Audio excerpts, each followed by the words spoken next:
isu yang paling hangat saudara ialah isu safe house. Safe house.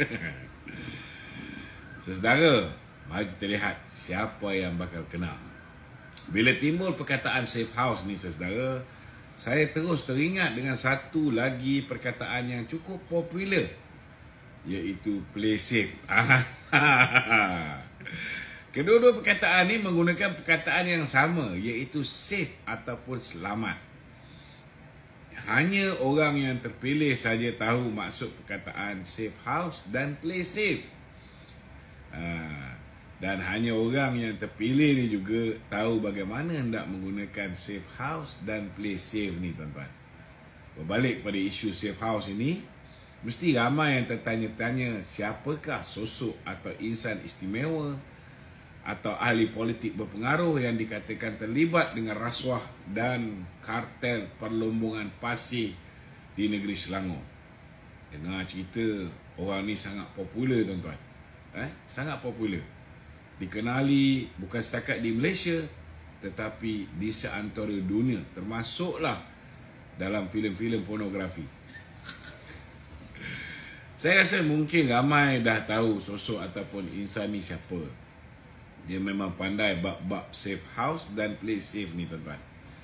Baru-baru ni safe house ini dikatakan terlibat dengan pemimpin berpengaruh tersebut selepas safe house ini dijadikan tempat untuk menyimpan wang rasuah beliau hasil daripada jualan pasir.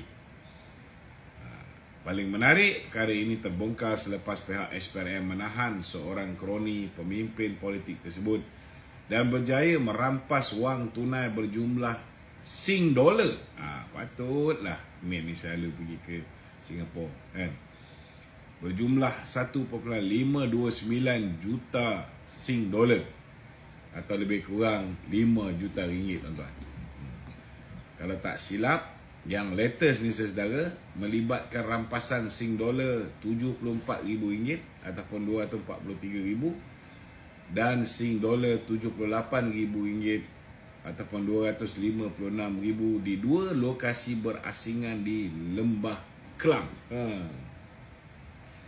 Maknanya dah 3 dah safe house. Min ni sudah pun berjaya dikesan tuan-tuan. Tuan-tuan rasa macam mana SPRM dapat jumpa lokasi ataupun premis safe house tersebut dan merampas duit bernilai $1.529 juta di rumah itu. Lagi satu, siapa pula yang memberitahu SPRM tentang ahli politik tersebut terlibat dalam isu ni? Semuanya mestilah ada pemberi maklumat tuan-tuan. Semua maklumat ini bukan direka atau dicipta tuan-tuan. Rahsia ini terbongkar bila seorang kroni ahli politik berpengaruh tersebut ditahan oleh pihak SPRM. Kroni yang ditahan ini merupakan bekas eksekutif kanan di Menteri Besar Selangor Incorporated ataupun MBI. Kroni ini juga turut ditahan bersama dengan seorang ahli perniagaan. Mereka inilah yang membocorkan rahsia pemimpin terkenal tersebut. Selepas disoal siasat pihak SPRM, kedua-dua suspek ini mempunyai kaitan dengan pemimpin tersebut dan pemimpin itu juga adalah pemimpin pembangkang terkenal yang pernah mempunyai pengaruh politik di Selangor. Tuan-tuan pun tahulah siapa ni. Untuk makluman semua, skandal itu bermula apabila syarikat berkenaan memohon konsesi daripada MBI lebih 5 tahun yang lalu. Bagaimanapun, rasuah itu dikatakan berterusan sejak syarikat itu memperolehi konsesi MBI sehingga ke hari ini sebelum terkantoi. So 2018 lalu, siapa MB Selangor tuan-tuan? Tuan-tuan pun kenal siapa dia. Fikir-fikirkanlah. Kesimpulannya, kita tunggu episod seterusnya dan apa yang akan terjadi pada pemimpin terkenal ini. Biar SPRM meneruskan siasatan dan dapatkan bukti yang kukuh. Sekukuh-kukuh imej rakaman kamera dalam sebuah hotel yang pernah tular sebelum ini. So, mari kita makan popcorn, tonton filem Alibaba Bujang Lapuk. dan layan 4 arwah Ibrahim Pendek. Mari kita lihat siapa yang kena. Okey, ada soalan-soalan yang nak ditanyakan daripada peserta-peserta, penonton-penonton di TikTok, silakan boleh ajukan kepada saya. Sementara kita melayan soalan-soalan di studio. Bersama kita di studio hari ini saudara Hafiz Hanafiah. Baru-baru ni beliau masuk bintang popular. Tapi dia tak popular macam KJ, tuan-tuan. Saya dengar bintang popular ni pun boleh beli juga undi. Ya. Beli kat website lah. Kalau dia ada duit mungkin lah. Tapi nak buat macam mana, dia pun macam Mahathir. Saya tak ada duit. Kalau tidak boleh beli undi kan. Undi pun boleh beli Boleh tu. Berita harian juga. Berita harian Selain daripada itu saudara Daniel, saudara Saiful Irfan. Okey, silakan soalan pertama. Datuk, masih lagi berkaitan tentera laut China. Panas semua isu ni. Tak habis lagi. Tapi kali ini Lajnah Antarabangsa Dewan Muslimat PAS Malaysia atau DMPM minta kerajaan serius isu kedaulatan dan maruah negara. Jadi apa komen itu?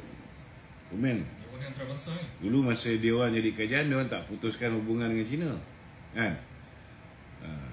Masa program-program dengan kedutaan China, dia orang pergi pula. Tak ada masalah. Itulah dia, tuan-tuan. Saudara, jauh sungguh khayalan Lajnah Antarabangsa Dewan Muslimat PAS ni, tuan-tuan. Sampai ke situ pula dia ingin politikkan isu tentera laut China di Pulau Pinang ni. Ya, saya ada terbaca berkenaan dengan artikel yang disiarkan dalam Harakah Daily. Tapi saya anggap apa yang dikatakan oleh pengurusi Lajnah Antarabangsa Datuk Mumtaz Maknawi ini sebagai suatu bentuk usaha beliau mempublisitikan diri. Maklumlah tuan-tuan, kita tak pernah dengar pun PAS ni ada Lajnah Antarabangsa Muslimat ni. Kita semua sudah sedia maklum, PAS ni bila ada isu yang boleh dia tunggang, dia orang akan tunggang habis-habisan. Dia orang nak cakap pasal ekonomi makin elok. Nak cakap pasal ringgit makin stabil. Nak cakap pasal tukar kerajaan, jumlah tak pernah cukup. So, pilihan terbaik tunggang isu yang boleh ditunggang. Dalam konteks ni, isu kedatangan 2 buah kapal ke Pulau Pinang sebelum mereka ke Bangladesh. Saya nak tanya sikit lah pada pihak Lajnah Antarabangsa Muslimat PAS ni. Selama hari ni mereka ni perjuangkan Islam ke? Benarkah PAS ni perjuangkan Islam? Adakah Islam bagi PAS itu memilih isu ataupun memilih kroni untuk mereka mengkritik? Saya nak tanya lagi, mana suara Dewan Muslimat bila kroni kamu iaitu Al-Fadhil Al-Ustad Dominic Lau menghadirkan diri dalam majlis meraihkan pegawai tentera laut Cina yang berlabuh di Pulau Pinang baru-baru ni? Apa saya tak bising? Bukankah Perikatan Nasional mengkritik kapal latihan Qi Jingquang dan juga kapal Jinggang Shan dari Zhangjiang ni bila mereka berlabuh di Pulau Pinang? Bagaimana pula perjumpaan pemimpin Perikatan Nasional seperti Hamzah Zainuddin, Wan Ahmad Faisal ni, Dominic Lau, Razi Jidin, Saifuddin Abdullah dengan Menteri Kerjasama Antarabangsa Parti Komunis Cina, Liu Jianchao di KL baru-baru ni? Bila time dia orang jumpa, okey, boleh.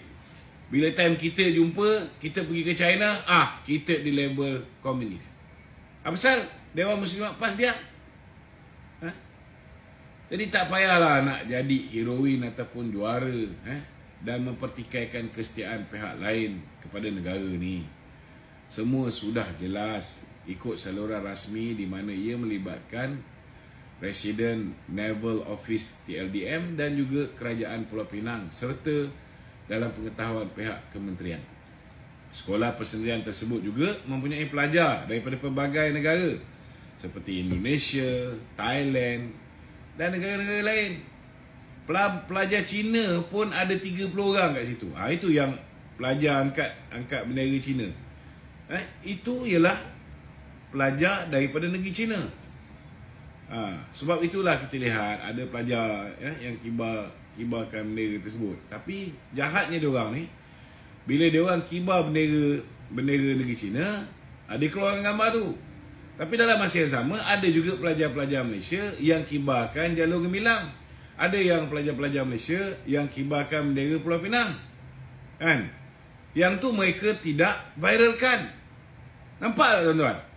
Niat jahatnya, busuknya hati geng-geng Perikatan Nasional ni. Kesimpulan dia saudara, Dewan Muslimat PAS ni, fokuslah kepada isu-isu yang lebih berfaedah. Fikirkan cara terbaik untuk perkasakan wanita Islam dalam bidang pendidikan ke, ekonomi ke, rumah tangga ke. Itu lebih baik. Orang nak troll politik, dia pun nak troll juga. Ini masalahnya tuan-tuan. Sedangkan dia tak tahu apa benda yang dia nak troll ni. Dia tak faham. Dia pun bukan setakat menipu, dia pun tertipu dengan penipuan yang dibuat oleh geng-geng Perikatan Nasional.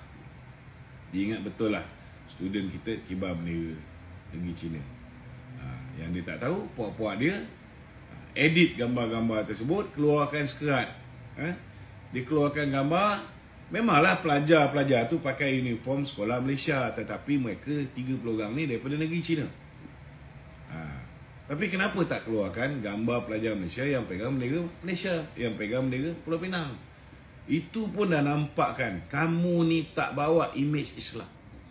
Kamu tak bawa roh perjuangan Islam, berkata benar walaupun ianya pahit. Ini masalah kamu. Kan? Tak kira lah lajnah antarabangsa ke. Kan? Okey, ada soalan lain?